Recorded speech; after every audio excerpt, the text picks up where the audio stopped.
Fala galera, bem-vindos a mais um vídeo aqui do canal Filho de Peixe. Muito prazer, eu sou André Siqueira e nesta segunda-feira, antevéspera de mais um jogo importante do Santos, vamos já entrar no clima de mais um jogo importantíssimo do Peixe. Na próxima quarta-feira, a partir das 9h30 da noite, jogo que você pode assistir pela TV Globo, o Santos enfrenta o Internacional de Porto Alegre na Vila Belmiro para mais um jogo de 6 pontos. Com os resultados catastróficos do final de semana, além da derrota humilhante e absolutamente merecida do Santos para o Mirassol, e outros jogos como a vitória do São Paulo no Clássico, o empate do Fortaleza, mas principalmente a vitória do Vitória, né, o triunfo do Vitória contra o Red Bull Bragantino, o Santos está de volta à zona de rebaixamento. E o Internacional, eu já ia me esquecendo, claro, o Internacional venceu o Ceará, ontem, jogo que começou às 11 da manhã do domingo, ultrapassou o Santos e o Santos, portanto, está de volta à zona do rebaixamento. Na quarta-feira, o Santos tem uma chance de deixar a zona da degola. E aí é importante ser dito que, se o Santos vencer o Internacional, não importa o que aconteça nos outros jogos, o Santos sairá da zona do rebaixamento. Por quê? O Santos tem 14 pontos, o Internacional tem 17, só que as duas equipes têm 4 vitórias. Portanto, se o Santos vencer, ainda que apenas iguale a pontuação do Internacional, o Santos terá uma vitória a mais. E aí, não importa o que aconteça, o Santos ultrapassará o Internacional, e mesmo que os times que estão entre Santos e Inter, que hoje são Grêmio, São Paulo, Vitória e Vasco, vençam os seus jogos, o Santos, no mínimo, ultrapassaria o Colorado. Então, esta é a importância deste jogo de quarta-feira. E na antevéspera do jogo, você está acostumado com vídeos aqui no nosso canal, que tem se tornado uma tradição, em que eu vou para o campinho e eu sugiro ideias para o nosso treinador, para que nós possamos tentar extrair, nós eu digo enquanto canal, mas quem deve extrair o melhor dos jogadores é o técnico do Santos, mas tentando aliar o que a gente tem visto dentro do campo com sugestões, porque este é um canal propositivo. É um vídeo em que nós sugerimos, nós damos ideias para o nosso treinador para que ele escale o Santos de uma forma diferente. E é isso que nós vamos fazer a partir de agora nesse vídeo. Bem-vindos a mais um vídeo, peço para que você deixe o seu like, se inscreva, compartilhe, rumo aos 15 mil inscritos. Os membros do canal estão vendo esse vídeo de forma antecipada. Se você quiser esse e outros benefícios, você se torne membro clicando no botão Seja Membro, tá bom? E convido você também você que não é membro, a fazê-lo, a se tornar membro. E mesmo que você não seja membro, me ajude com outras etapas gratuitas. A sua inscrição, o seu like e o hype nesse vídeo. Combinado, galera? Então vamos lá. Só sem mais delongas, deixa eu só mostrar a tabela para vocês. Eu acabei de citar um pouco a situação da tabela, mas eu acho que é importante botar na tela para que vocês possam visualizar junto comigo, tá? Então tá aqui, ó, o Santos é o 17º com 14 pontos. Quem também tem 14 pontos é o Vasco da Gama, que no final de semana empatou com o Grêmio. O Santos tem 4 vitórias, o Vasco tem 4 vitórias. O Vitória da Bahia bateu o Red Bull, chegou a 15, tinha 12, mas só tem 3 vitórias. O São Paulo, que venceu o Clássico, estava atrás do Santos, tinha 13 pontos, foi para 16, também só tem 3 vitórias.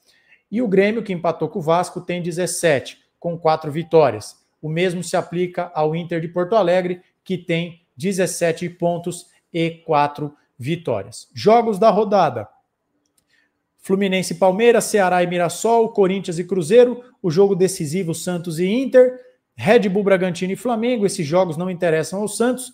Aqui nós temos no mesmo horário Vitória e Sport. Esse é um jogo em que o empate está de bom tamanho, né? Eu acho difícil que o Sport vença, é uma equipe que não consegue vencer de ninguém, a única equipe que não tem nenhuma vitória no campeonato. E na quinta-feira fecha a rodada Juventude e São Paulo, outro jogo que o empate seria de bom grado. André, por que esses 3 jogos não têm data? Eu explico para você. O Vasco e o Bahia, o Atlético Mineiro, o Fortaleza eu não tenho certeza, mas acho que sim. E o Grêmio, o Botafogo não, porque o Botafogo está na Libertadores. Mas pelo menos 5 dessas 6 equipes têm jogos na Sul-Americana.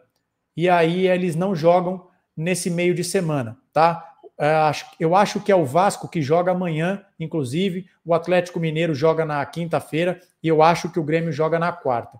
Então, um motivo a mais para o Santos ganhar, porque aí o Santos, ainda que tenha jogos a mais do que essas outras equipes, só de pontuar já passa o Vasco, nem que seja um ponto, certo? E o próprio, cadê o outro time aqui? O próprio Grêmio, se o Santos vencer, também passa o Grêmio. E botaria 2 vitórias a mais que o Grêmio. Então essa é a situação da tabela, esses são os jogos e essa é a importância do jogo contra o Internacional. Dito isso, bora de campinho para a gente propor ideias para o nosso treinador.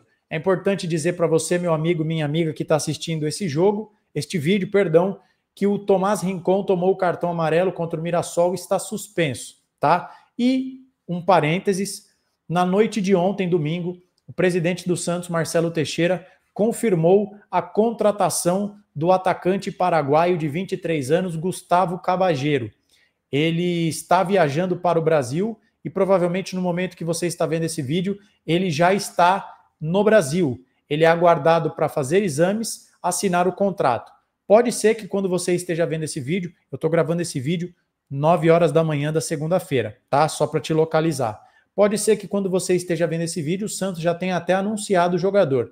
E aí a pergunta para a qual eu não tenho resposta é: ele será inscrito a tempo de pelo menos ser relacionado? Ou será que o Santos, já que não vai dar tempo dele treinar, eu acredito, o Santos vai relacionar para um jogo alguém que nem treinou com o time? Mas, em tese, ele está sendo contratado para reforçar o time. Então, muita gente vai defender que se ele tiver condição de jogo, que ele vá para a partida. Mas eu só queria posicionar vocês que o Rincon está fora e que o Santos pode, não é certeza, o Santos pode vir a ter um reforço aí para o comando do ataque. Beleza? Dito isso, bora de campinho para a gente falar de algumas ideias para o nosso treinador. Então vamos lá. Deixa eu colocar aqui na tela para vocês. Está aí para vocês verem. Eu escalaria o Santos desta forma que está aí, tá? Aliás, esse aqui é o spoiler. Eu vou deixar primeiro o campinho distribuído assim. Eu escalaria o Santos com Brazão, Escobar, Basso, Luan Pérez e Souza.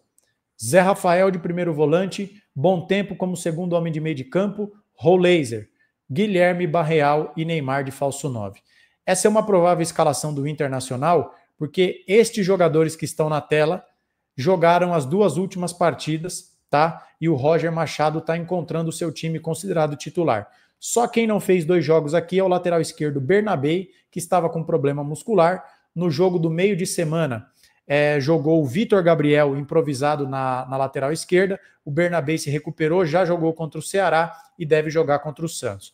Um Internacional provável, então, tem Rocher, Aguirre, Vitão, Vitor Gabriel e Bernabé, Thiago Maia, velho conhecido do Santos, Bruno Henrique, Wesley, Carboneiro, Alan Patrick, campeão da Libertadores com a camisa do Santos, e o Rafael Borré. André, por que você escalaria o Santos dessa forma?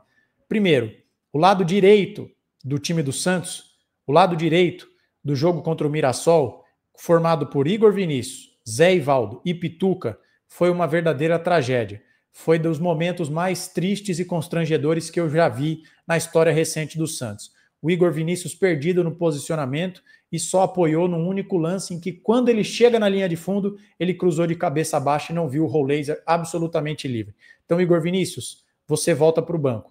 João Basso, nunca pensei que diria isso, mas eu senti saudade de você. E já que o Luizão não parece ter moral com a comissão técnica, eu simplesmente devolveria o João Basso. E aqui a primeira mudança estrutural, porque o Santos necessita dar minutagem para o Gabriel Bom Tempo.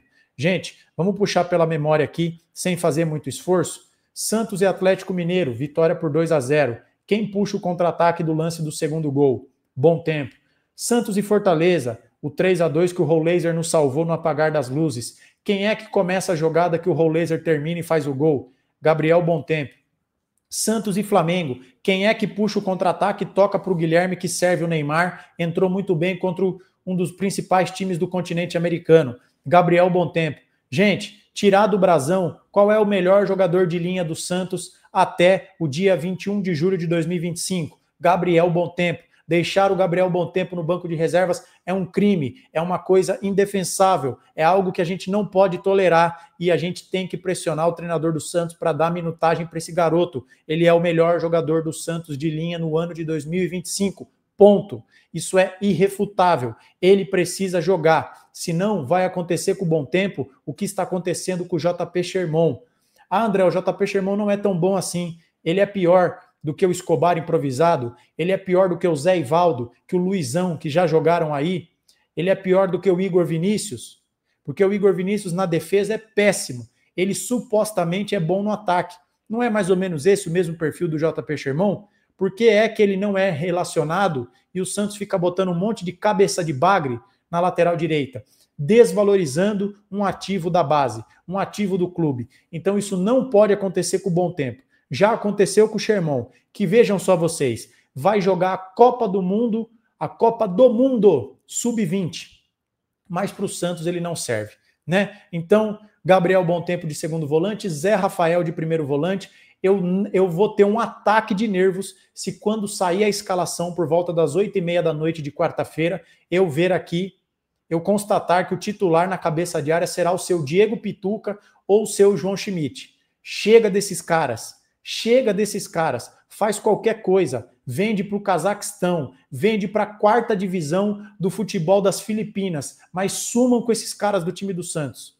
Sumam com esses caras. Roleiser na armação, Guilherme, Barreal e Neymar. Eu escalaria o Santos dessa forma e aí, além das trocas que para mim parecem óbvias, eu vou explicar por quê. Aí a gente vai para o segundo campinho que eu montei, é só uma disposição do estudo que eu já venho fazendo há alguns dias sobre o Internacional. O Roger Machado já faz algum tempo que ele acaba dividindo o time em 2 blocos de 5. Quando ele tinha à disposição o volante Fernando, que fez longa trajetória no futebol europeu, o Fernando afundava como uma espécie de terceiro zagueiro. O Fernando está com problema no joelho e não tem jogado. Mas ainda assim, essa divisão do time em 2 blocos de 5 permanece em boa parte das partidas quando o Internacional não tem a bola. O primeiro volante, que tem sido o Thiago Maia, fica aqui vigiando o coordenador de jogadas. Os laterais pegam os pontas e o jogador mais avançado fica ali tendo a sua atenção dividida pelos 2 zagueiros. E o segundo volante, que nessas últimas partidas tem sido o Bruno Henrique, tem liberdade para caçar, para pressionar. O Alan Patrick pega o primeiro volante e aí os pontas auxiliam o centroavante nessa marcação mais alta. Carboneiro de um lado, Wesley do outro e o Borré na frente. Vocês querem um exemplo? Eu vou botar na tela rapidamente para vocês o lance do gol. É um exemplo fresquinho. O lance do gol do Internacional contra o Ceará neste domingo. Vejam só vocês. Eu fiz uma edição para tentar escapar dos direitos autorais, então vocês vão ver que a resolução não é das melhores e vai ter alguns cortes em que eu tento ajustar a câmera. Então, vejam só vocês o lance do gol. Este cara que está aqui, ó, é o Bruno Henrique. Ele tem liberdade para pressionar lá em cima e é o que ele faz, rouba a bola na origem do gol. Ele vai, rouba a bola, o Ceará reclamou de falta, o juiz não deu, o Bruno Henrique toca, a bola chega no Borré, ele leva para a linha de fundo, percebam que o Ceará não marca o Alan Patrick em nenhum momento, o Borré faz a finta, ergue a cabeça, toca para o Alan Patrick, gol. Gol da vitória do Inter, que começa, como vocês podem ver aqui, numa pressão feita por este jogador, o Bruno Henrique. Ele sobe, bate a carteira e puxa o contra-ataque. Então, o Internacional joga dessa forma. E aí você vai se perguntar, André, mas por que raios então você está defendendo o Bontempo? O que a pressão do Bruno Henrique tem a ver com o nosso querido Bontempo no time titular? Você pode nos explicar por que uma coisa tem a ver com a outra? Gente, porque o Santos vai precisar de um time mais dinâmico. O Santos vai precisar ter movimentação. Para escapar da pressão, é muito mais difícil você marcar um jogador dinâmico, veloz, do que um jogador cadenciado. E se o Santos jogar com o Pituca, que é péssimo, e com o Zé Rafael, que é bom, mas é cadenciado, eu acho que o Santos vai facilitar a tarefa do Internacional de pressionar. E se a sua equipe pressiona, o seu adversário pressiona, se você consegue sair dessa linha de pressão com toques de bolas ou com alguém que conduz a bola, você tem campo. Então, digamos que o Inter está subindo a marcação. Essa bola do Baço chega no Zé Rafael, toca para o Bom Tempo. O Santos consegue se desvencilhar da marcação, o Bom Tempo passa pela marcação e tem campo, e aí o Santos vem numa condição de igualdade numérica, no mínimo, né? Nesse caso aqui nós teríamos 5 contra 5. E para isso a gente precisa da vitalidade do Bom Tempo, da velocidade do Bom Tempo e da intensidade do Bom Tempo. Chega de Pituca, chega de João Schmidt, chega dessa rapaziada que não agrega nada para o Santos. Para terminar, você vai perguntar, André, por que não o William Arão? Porque o William Arão não tem condição de jogo. E se você não acredita em mim, acredite no presidente do Santos. Ontem à noite, em entrevista no Domingo Esportivo, ele disse que o William Arão aguenta cerca apenas de 20 minutos. Portanto, é uma opção para o segundo tempo. Então é isso. Eu escalaria o Santos dessa forma, com o Neymar legitimamente como um falso 9 e não vindo buscar a bola no pé dos volantes. Aliás, esse é outro motivo pelo qual eu defendo a escalação do Bom Tempo. Tendo alguém capaz de conduzir essa bola para o ataque, eu tenho certeza que o Neymar não vai vir buscar a bola no pé dos volantes quando ele se torna um alvo fácil. Eu escalaria dessa forma. E você, concorda com a minha ideia para o nosso treinador ou não? Escale seu time, compartilhe com os amigos. Vamos debater prováveis cenários para o Santos enfrentar o Internacional. Jogo de vencer ou vencer, jogo de 6 pontos, vale um respiro momentâneo para escapar da zona do rebaixamento. Deixe seu like se gostou desse vídeo, compartilhe com os amigos, hype e se inscreva se for novo por aqui. Rumo aos 15 mil inscritos, porque no canal Filho de Peixe, o torcedor santista tem vez e voz. Ótima segunda, ótima semana, fique com Deus, a gente se encontra a qualquer momento. Tchau!